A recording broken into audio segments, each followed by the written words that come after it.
Samsung committed a tech faux pas on Wednesday when it issued a promotional tweet from an iPhone, the flagship handset made by a smartphone market arch-rival. The South Korean tech giant posted a teaser of its upcoming Unpacked hardware event to a Twitter account run by Samsung Mobile's US division. With Samsung Unpacked drawing closer, we're working hard to bring you some exciting news. Which field of innovation and advancement are you hoping to see us reveal? Samsung asks in the tweet. An innocuous message, it was the tweet's mode of delivery that has caused a bit of a stir online.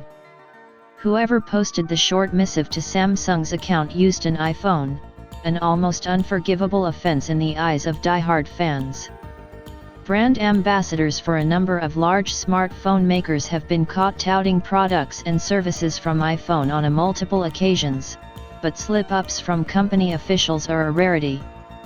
In 2013, for example, tennis star David Ferrer used his iPhone to send a laudatory tweet about his Galaxy S4. That same year, former T-Mobile CEO John Legere extolled the Galaxy Note 3, but did so from iPhone. More recently, Ksenia Sobchak, who was paid to endorse Samsung products, was reportedly sued by the company in 2018 for using an iPhone X in public. Samsung is expected to launch new Galaxy S21 models at the Unpacked event on January 14.